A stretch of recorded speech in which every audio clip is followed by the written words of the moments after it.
No, I told them they didn't have to. So they might hear at the end of the year. That's right. Let's go ahead and call the meeting to order. Thank you all for being here tonight. Let's go ahead and stand up and do the pledge of allegiance. Flag is out there. How's it public works? I should, right? I pledge allegiance to the flag of the United States of America and to the republic for which it stands, one nation, under God, indivisible, with liberty and justice for all. All right. First item on the agenda is the approval of the regular minutes from November 17th. If everybody's had a chance to take a look at those, do we have a motion to approve? Did that get corrected? Yes, thanks for catching up. Motion to approve the November 17th regular meeting minutes. Second? All in favor, please say aye. Aye. Motion is carried. Next is the executive session minutes from November 17th, 2016. If we've all had a chance to take a look at that, do we have a motion to approve? Motion to approve the November 17th executive session minutes. Is there a second? All in favor, please say aye. Aye. Motion carries. Next is the chairman's report. Let's do it. Tell us. I'm very happy to report, and as you can see from my coiffure and the hair that I lost in the last week, we have now bought the formerly known as the Kaufman property across the street. We are closed as of 5 p.m. today, so that's very exciting news. This combined with the other properties we purchased, we have some big plans for which we'll talk about in the future. We will also have a budget. We'll have some money in the bank account at the end of the year for the first time ever, which we can start using for the benefit of the downtown area. It's taken 4 years, but the DDA is becoming more and more independent. So I want to thank everybody for their hard work on this authority. Next is the financial report. Paige is not here. She has sent the general ledger for everybody to take a look at. Adam, do you want to give us a quick review of where we stand now? Yes. And I've included a copy of an email that Paige sent along with she did kind of a one-pager based on the DDA's finances for this year. It's been a pretty busy one of that since we had a couple of purchases prior to the closing, and probably 4 or 5 deposit accounts. That'll get all consolidated into just a few accounts for 2017. But all told, once we get the new accounts over to Piedmont, I think Paige said we'll have about $33,000 in the bank, give or take. We still have some bills outstanding, say for Shaw, that will handle. And I'll talk a little bit about 2017 budget down the line. Wait a second. We're going to have how much in the bank? 33,000. Unrestricted. Unrestricted. Yeah, there'll be other monies from what was previously the tables and chairs account. There's about 103 in there that'll get put over to the debt service fund as we service the debt on all of the combined properties in the new loan, in the new bond that we just issued. So those funds probably around $110,000. All right, so you're saying the 109,445 that's in the tables and chairs account will be in the account, but it'll be restricted. It'll be, yeah, we'll have 2 accounts. We'll have debt service account and we'll have operating, 33 in operating. But there may be some more depending on what we can swing, some other avenues. But, you get revenue at the end of the year from the homestead. The end of this year, The end or the end of 2017. 2017. So we won't have any other payments before this year, the closing on the Nissan. You will, yeah. So it'll be more than 33. Well, that's after I'm subtracting out. We still got an outstanding bill from Save Our Shop, about $67,000. Okay. That was not what the Today's settlement, I thought we were going to end up with $129,000 from today's settlement. Well, I'm not including that Okay. just right now, but that could happen. Yeah. Okay. Yeah. And the reason I'm not including that very much is just because of the way that earlier motion was made. So think we can walk down that road the next couple of weeks. Okay. With the closing happening today, what he's saying is that we don't know what the final settlement term is going to be, or the final attorney's fees are going to be, and the final closing costs, and things like that, because literally that just happened an hour ago. So, all right. I have a number of questions, but I think I'm going to reserve all of those until after the first of the year, when everything gets consolidated and I can see things in a much simpler way. Because when I was reconciling the documents that Paige emailed us last week, it brought up a whole list of questions, and I think I'll hold on this. That makes sense. All right. Let's close the financial report. On to old business. First item is the debt consolidation bond update. Obviously, the debt consolidation bond is closed as of today. We'll give you updated numbers as soon as we have them, but that should allow us a lot more flexibility going forward. We did not end up using the entirety of the loan provided to us. I think they had extended $12,050,000 to us. I think we're going to come in just right at or even below $12 million, so we're already saving some money on transaction costs and fees and stuff like that. Yeah, so I'm sorry, you had mentioned that we would have to pay our lawyer fees, but I thought that was supposed to be rolled into that. It was not. No, I think it is. I think. So why would we have to pay out of our cash in January? I don't think he's saying that. I think what he's saying is that we don't have the final accounting on the settlement today. Again, I'll leave all these questions till next month then. I think once the smoke clears, we'll have a better idea of how all that's going to look.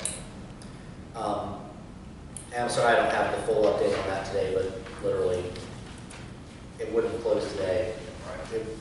The original close date was going to be the 30th, so we actually closed it 10 days ahead of time.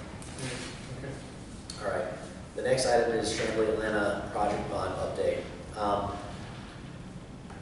This is what you had asked Ann for an update. I don't think we have an update on it. Yeah, not yet. Yeah. It should close by the end of the year, and then that bond fee, which would be close $92,000, $95,000 would then come to the beginning. Supplement your unrestricted operating. That's, we can use how we.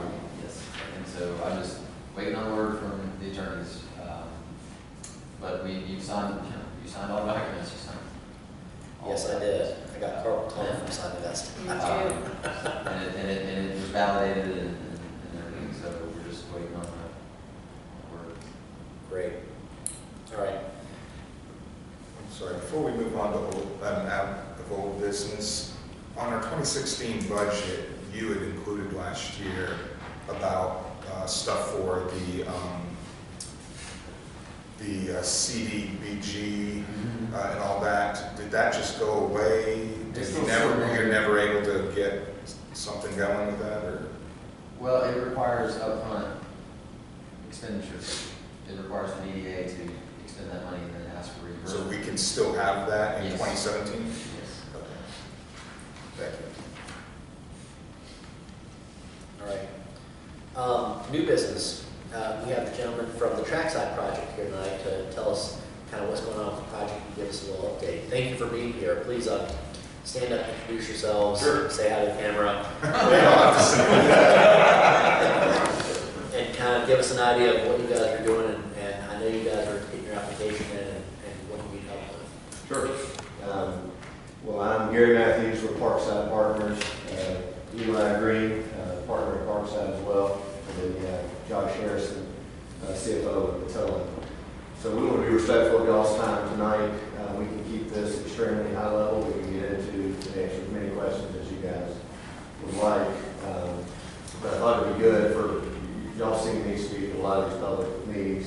For let Josh give y'all a little bit more information on Patella, give y'all a little history of the project, and then I can dive into just some of the issues that we have faced and continue to face. Yeah, that's perfect. Thank you, Gary. As Gary said, Josh Harrison, CFO of Patillo Industrial Real Estate.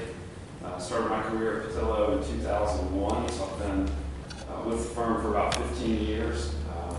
We have been located out in the Stone Mountain, Tucker area.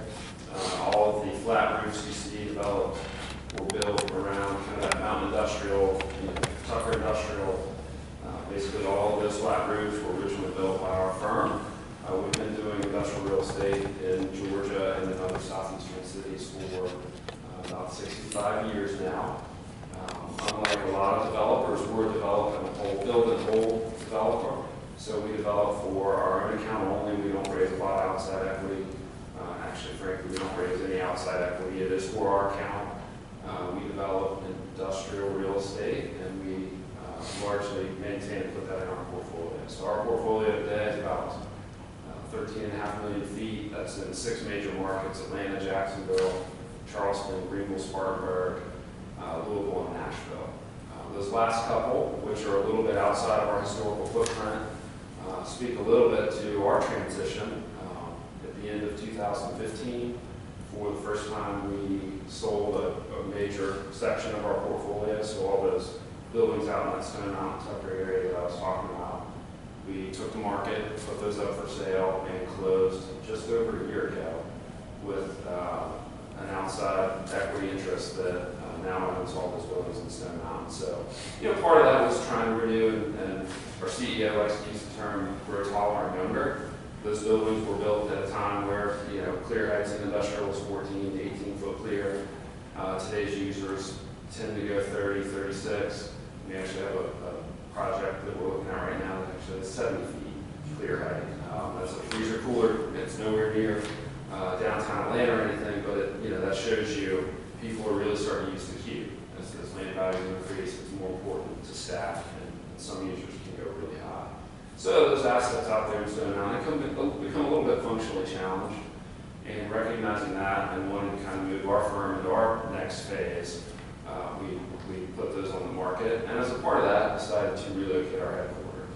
So about 30 months ago, summer of 14, we announced to our staff that we were going to be relocating our headquarters. Didn't know where yet, certainly didn't know when. We probably would have guessed it would have been before today, and that is part of why we're here today. But we started looking, we basically did a scattergram where our employees live. We've been in Stone Mountain, Tucker for 45 years, so obviously that was pretty central to where our folks live. But we wanted to be a little bit closer to the people we do business with: attorneys, bankers, brokers, certainly those sort of constituents to our business. Were willing to come out to Stone Mountain when we had transactions with them, but you didn't get that.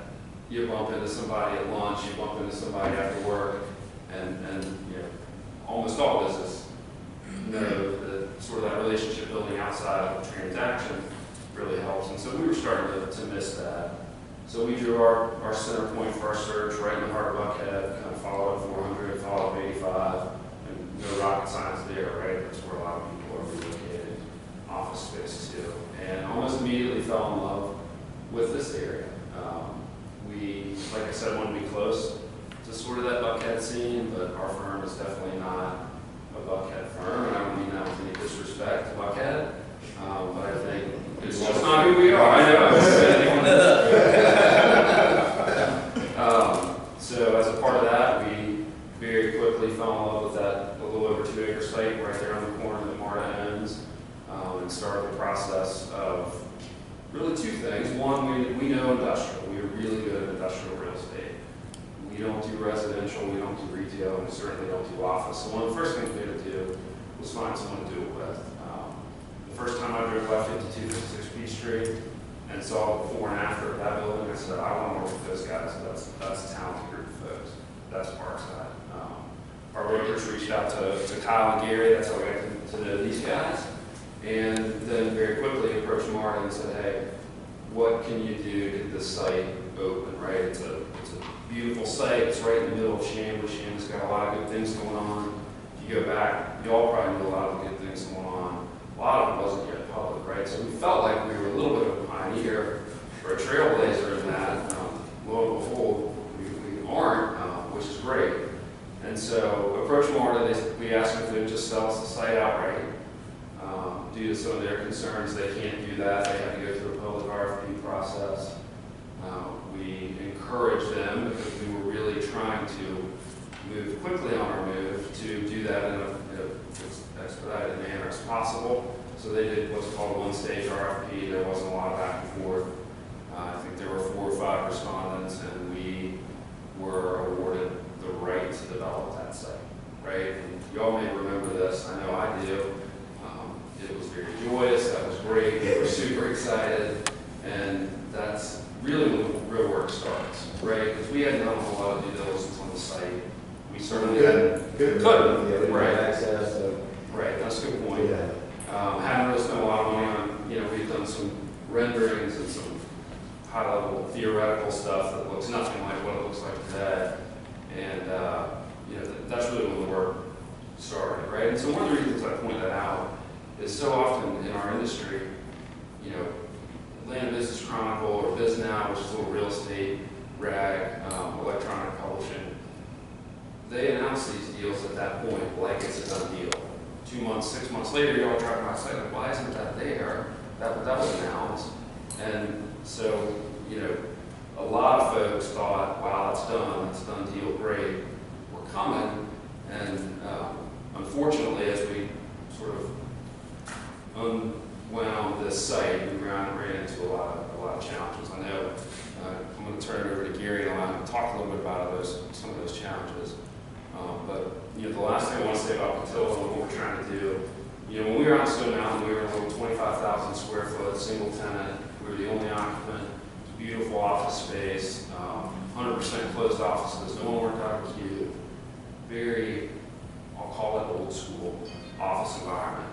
And in the interim, once we sold all that product, we moved over to a temporary space that we found in Central Perimeter. And it's your standard 25-floor tower. And I can tell you, for me personally, from our staff and our team, the trackside product, this sort of boutique, but it is Class A office. It's got a loft feel, but it's got the amenities. It's got a multi-tenant vibe, right? There's an energy when you're working on floors with people you don't work with every day. And then there's maybe a law firm downstairs and an engineering firm in the space across the hall. And there's sort of an energy and vibe that we didn't have in a single tenant setting out in Stone Mountain. So anyway, we're really excited about the project. As I said, so much good news has happened out here since we started looking at that site that we feel like we're a major part or spoke in the wheel of what's going on around here. Definitely want to get the deal done. Very excited about it, but also have a number of challenges. So I'll gladly take any questions about Patillo now or after Gary's done. But Sure. Gary? Well, part of the success that Josh mentioned is, attributable to you guys. The momentum that's happening in Chandler right now is awesome. We bought our first parcel out here in 07 and did started our first renovation project in the latter part of it. So to see what's happening, to see how Buckhead and Brookhaven and those areas are moving up this way is a good thing. And we felt very strongly when we were pitching this development to Martin, to the Chandler Mayor and Council, and talking to a lot of you guys, that Shanley, while it feels a little pioneering to us, even with the momentum that's happening, Shanley needed Class A multi-tenant office buildings. We heard it loud and clear from Eli and Kyle on our team on the marketing side. Guys, it's right, it's ready. All the multifamily is happening, all the retail, that Shanley needs it. So Josh mentioned, we started talking with Marta literally, I think our first meeting with them was early December 2014. So over this past 2 years, we've not only spent a lot of man hours and time, but we've got a lot of money invested to try to make this project a reality.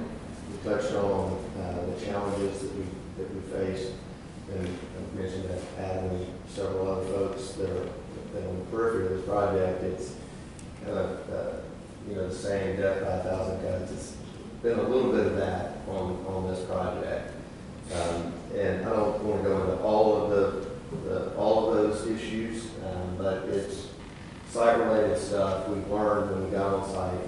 We went through and did the geotechnical that it's one thing to backfill a site. We had a major creek that used to run through that property that led back to the detention facility that's going to be part of the rail trail. Well, when they fill that, it's one thing to fill, John, you don't know this, for a parking lot, you don't have to worry about compaction, you don't have to worry about bearing capacities. But if you're going to put a mid-rise office building on it and parking decks on it, you clearly have to worry about that. So we've got a lot of costs associated with that. You guys that are around Chimney enough to know that most of these sites have environmental challenges. This is one of those. And we've done a lot of brownfield sites, and as that progress continues to move forward with the EDD, they're getting more and more stringent with vapor. So we've got a lot of costs that we got to deal with to make sure there's no future vapor. Start on the West Coast, all those regulations moving this way. So we're doing that. FAA, we've been working with BK for years. They also, we got to know them through the Mercy Care project.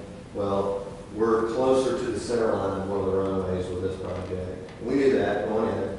We had approvals from them going in, but with the building height, we're fine with that. We're running into issues with getting what we want to do as far as temporary crane permits. So that's adding additional costs that, again, and then I don't need to go into too much, but the Cap County sewer capacity, that's clearly affecting us. And we've got a plan in place to try to deal with that, but it's a very expensive plan. So is there any questions, anything else y'all would like to talk while we're here tonight? I've got to review your application. Is there an application actually in? Or are we still working on that? I've got this, and like I said, it's not completely complete because there's a other side of it that we have to get to. Right. Okay. I'd just like to say first off, I want to thank Patillo for wanting to come to Chamblee. That means a lot. It's, we live here, this is our community, we love the community, and to see, a corporate entity say, hey, because this is not, hey, we're coming to Chamblee, we might be gone in a few years. You're making a lifetime investment in our community, and you're planning on bringing your employees who are going to shop in our stores, in our businesses, and eat in our restaurants, and you're doing that. I understand it's a 99-year ground lease that you're signing with. That's correct. So Marta is willing to do a 99-year ground lease with us, and Dan, I'm glad you brought up sort of our long-term perspective, right? Prior to the last building we were in Stone Mountain, we were in another building right around the corner. So our Stone Mountain Tucker residency was close to 50 years. And again, it was a hard decision to leave there for us, frankly. One of the big drivers was, and I remember the gentleman that I interviewed, great interview, super excited, thought we had this guy for sure, called the headhunter back the minute he left the office, said, we want to get this guy back out here, meet the rest of the executive team, this is someone we want to work with. 30 minutes goes by, the guy calls the headhunter, she called me back, he's not interested, there's no energy, there's no vibe. And that was a super wake-up call for me, because part of my role as I progress through my time at Patillo will be thinking about that next generation of worker. And I don't mean this as a negative to the Stone Mountain area, but who we needed for our professional services firm wasn't going to come work there. And so, that's one of the big reasons we wanted to be in a place that had the restaurants that our people can spend money in. And you're right. So one of the things that long-term ownership brings with it is that you tend to look at these costs differently, right? So a lot of developers would have reacted to some of these cost problems that we've had on this project by cutting quality. And if we were a developer who was going to build this, stabilize it, and sell it to XYZ pension fund, that's probably what we would have done. But I don't even have to go to ownership to ask the question, do you want to cut costs here? Do you want to change the lightweight stone coat to a synthetic stucco? How do you want to say, this is our home, our corporate home? Just like when you build your own home, you don't cut costs because you can make more when you sell it. That's not what we're doing. So I'm glad you brought that up, because that's an important point. I'm also glad you mentioned the quality, because that was going to be the second part of my statement is that, I think, we've been in existence 4 years, and I'm just so proud. I know David said it earlier, but I'm just so proud of what we've done because, 4 years ago, we sat in here for the first time and said, what do we want to try to accomplish? And the conversation revolved around creating some kind of town center. And as we educated ourselves and learned, we realized that there was more to our existence than just that. And we said, well, we need to drive people to our city. So hence you see some of the apartments that are being built that we participated in. We said we want retail in our city, and hence we helped to make sure that the Whole Foods was not going to go away, that it got taken care of. And the last sort of part of that triangle that I think is very important is that Class A office that we just don't have. And so, it's my understanding that this is going to be your corporate headquarters, but you're not taking the whole complex for yourself, but you're taking one floor, and then the rest of the space will be available for other people who want Class A office, which I think starts a synergy of people saying, hey, I want to locate in Chamblee, and now all of a sudden, Gary and Kyle find themselves not just doing your Class A project, but another Class A project. One's ours is full. One's yours. Touche. So yeah, those are the two comments I wanted to make, and personally I think we, and I don't know if you all have any other comments, we should instruct our chairman to take this to whatever next level that is, discussions, conversations, negotiations between our organization and their organization. Yeah, for sure. And I think, in parallel with that, Parkside's obviously been in this community for a long time as well, and it feels good to have them part of the deal because they understand Chamblee. They've been here, they've put their previous efforts into Chamblee as well. So to me at least personally, that carries a lot of weight. So Thank you for that. appreciate that. Well, I want to say something nice about Patillo too. My family and I lived in Tucker in the 70s, and my husband worked at what was then Rich's and on Mountain Industrial, and was very involved in the business association there. And I have to say, Patillo was a great corporate neighbor and just a great neighbor. It's a Class A company, and we're so thrilled you want to be in Chamblee. So thank you for doing that. Ronnie's a part of the Chamber of Commerce, so she's going to probably Fully expect. Chamber. Hold that thought. But and I'll give the credit to the family that I work for, right? So the Patillo family has always made community involvement part of what we do, whether it's where we locate our businesses or where we locate our industrial buildings. We have 2 buildings that we own in Waynesboro, Georgia, of all places, and had a little community luncheon with their economic development team about a week ago here in Atlanta. I hosted some of the state economic development folks trying to get jobs to Waynesboro. And we built buildings in places where other people won't build buildings, right? Because it's not going to be your best returning asset, and so that is part of what the family does. And I could talk for hours and will not, to be respectful of people's time, about philanthropic work that the family does and the community involvement. So we're fortunate to work with people who find that important, and I appreciate it. It's a great family. I've got a general question. I mean, I've been excited about the project since I've seen it. So I'm looking forward to participating in it however we can. It's just more of a question of what are we looking at as far as participation?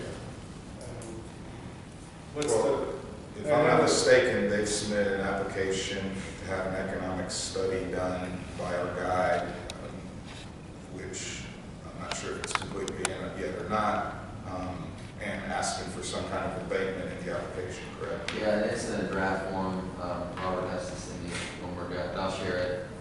But like as I said, there's kind of an incomplete portion of it because I could stick whatever number I wanted to in there, but it really needs more input. I know there's been some discussion about parking or participating, potentially having some public parking within the parking structure. I know there's some discussion about the apartment apartments, right, there's the condos next door having The dog park. yeah, the dog park issue, and I mean, is having, you know, a stake in the parking as a part of the deal, is there an opportunity for that, or I don't even know if that's still an issue anymore with the dog park and the park that's going to be built in there. But they're interested. Well, we're still working the issues out with the landowners adjacent to get the rail trail in. So that's not a separate issue related, of course. But it'll all connect at the end of the day when we do pick up the park from Marta and do the rail trail. It'll all connect. But we could, I think where Brian's going is, we could, with David negotiating, if we're saying, hey, we're gonna give X dollar amount of abatement, you know, just like we put some conditions on some of the other deals, we could put some kind of condition with that abatement, right? Maybe that's the point to be negotiated as long as it didn't hold up the construction timing. Absolutely, I mean, that would be my number one concern, but that is an area that I would be interested in exploring to see. I mean, if you need X amount, well, could we do X plus, you know, something in abatement and see if the city can resolve some of the parking issues down there? That would be something that would be of interest to me. Sure. Let me ask another question. We were supposed to have tonight, but he couldn't make it. He's going to be on January. A gentleman who is part of the Solarize the Cab initiative, who's going to teach us more about how we can solarize our commercial properties. Has there been any thought about including that in this project to solarize your building for your power needs? No, to be honest with you, Or that's too soon for that? yeah, it's a little early to have some of those discussions, but we are in for building permit as we speak, and this will be a lead project. The level of lead and certification we're still playing with. We've actually got in one of our other projects, we've got a firm that specializes in solar, and we've looked at it on smaller scale projects, and right now the numbers just don't work. But it's getting there. As that technology improves. Yeah, I'll second that. You know, owning 14 million square feet of real estate means we have 14 million square feet of roof. It's a great place to put those solar panels, and we've yet to do that solar panel deal. Gary's right. It's in the future, no doubt, but the numbers currently don't work out. And that's on a really big roof space, so I'd be curious to hear what y'all think after you hear from the gentleman. Yeah. But thus far, Well, there may be another thing, you know, if stuff that Brian is saying, there's no opportunity there might be an opportunity where if we educate ourselves from this gentleman and find that this is something that we want to try to help push along, this might be a good project to say, hey, we'll give you a little bit extra, you know, if you share that cost with us, you know, we'll pay part, you pay part, and then we'll get it there. Because I think it's not only be helpful for your long-term needs, since you're going to be here, you know, for 50 plus years, you know, that would benefit you over time. And it's my understanding that they've driven down the break-even point on this, you know, from, you know, 8, 9 years down to, you know, 5 or 6 years. But also, I think for us, from a marketing perspective, to go out to the world and say, hey, look, Chamblee's more than just this old city. We're stepping into the future. We're trying to drive solar. We want you to come here. We want that young technology, those millennials to come here because they're passionate about that kind of, you know, projects. Right. Yeah, we'd love to talk to you guys further about that. All right, so let's plan on scheduling a meeting for the first part of January. Let's start moving forward. Whatever we can do. Sound good? Thanks, Robbie. Thank you guys. Thanks for coming back. Yeah. Appreciate it. Appreciate it. All right, next item on the agenda is the 2017 regular meeting schedule. Is there any reason not to keep it the same schedule we've had for the last 4 years? Yeah, it's the same Tuesday, 4th Tuesday of the month. I just have a sheet in there with the actual dates because I've got to send this to the paper and publish it. Right. And if you look, make sure that it didn't impact any holidays. the Thanksgiving is actually the 23rd, so this would be the Tuesday Tuesday. after. Tuesday would be the after, so I figured that was okay. And then I did the same one we did this year, which was essentially the week before Thanksgiving. Christmas. The 20th, sorry, Christmas. yeah, which would be good. And I go don't- Wednesday because the 19th is a council meeting. Yes. Makes sense. That's fine. And I move that we accept the meeting schedule as presented. So, all in favor, please say aye. Any motion carries. So we got, next item is the 2017 PDA budget. With the smoke still clearing, are you prepared to talk about that tonight, or do we want to push that to next month when we have a better idea of how everything has flushed out? Yeah, I'd like maybe to sit down with, if there's some volunteers who want to sit down and make sure that we put this thing together. why are you staring at me? You're the one that has 6 pages of questions. That was good, Larry. Thanks, Larry. Staring at the finance guy to wrap up what we're gonna do with the new, because we're you know, switching from Iberia to Piedmont, and there's some cash coming out of the closing, and the, you know, fallout from this purchase and consolidation, tech consolidation, and the Nissan thing. So once we get all that together, then we need to make sure we understand the goals for next year, adopted in January. Yeah, I mean, I'd be glad to Well, sit down and help you with that. Because when I was looking at the 2016 budget and comparing it to the report that Page said, it looked to me like there was a number of items that we said we budgeted for that we didn't actually do. So, And I guess I would like to see, you know, here's the things that we've sort of committed to. And that leaves a pot of X amount left over.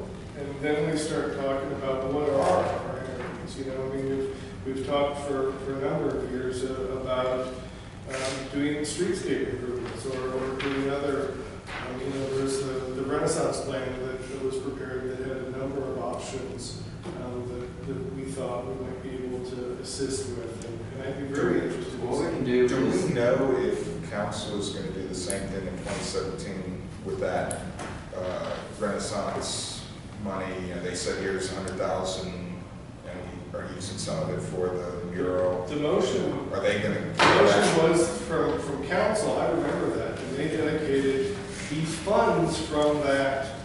Each year. to Each year. realize the Renaissance thing. So, Yeah. what we'll do is we'll sit down and we'll look at what the city adopted a budget on Tuesday last night. And we'll, you know, we'll make sure that what the DA wants to do next year highlights that or jives with that, and what we can do with the cash. Because Okay, so a second question on that, sorry.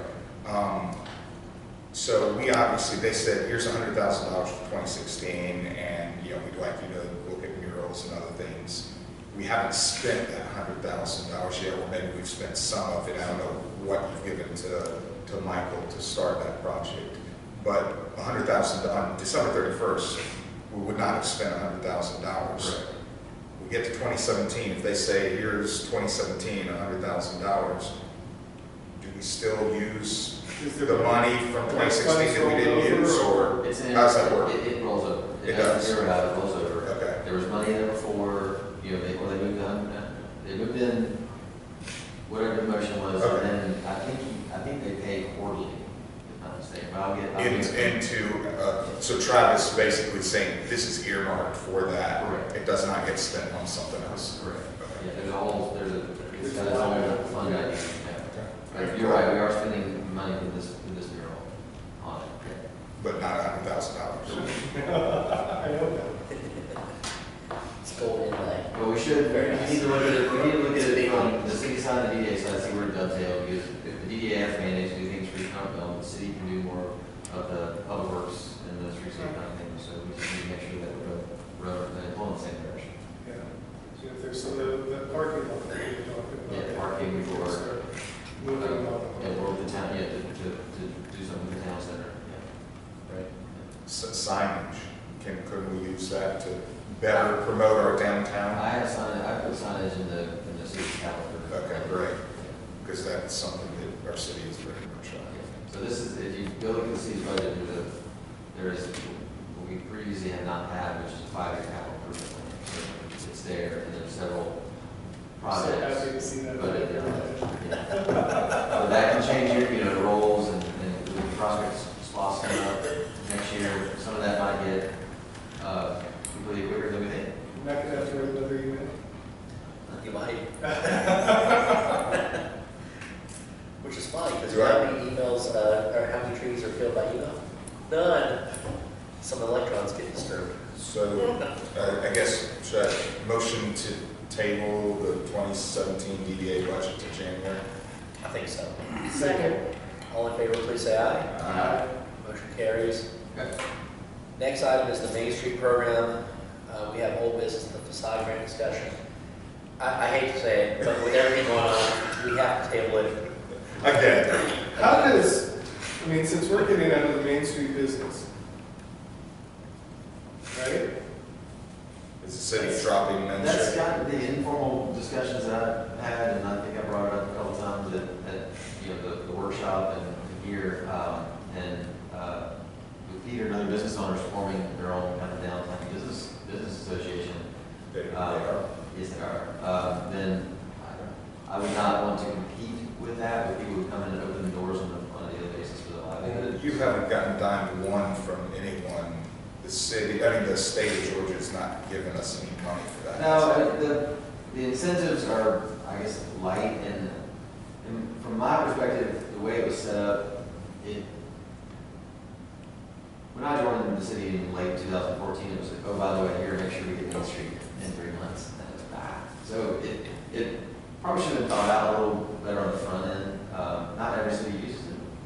It is a little rote in how they want you to do certain things, and they did change it a little bit, but it's also just one staff person trying to do this and citywide economic development, and frankly, it is the thing that gets dropped, and it doesn't need to be the thing that gets dropped. So we need to do a better job of collaborating with business owners here, and I think there could be some partnership that comes out of the groups here where it doesn't need to reside in the city.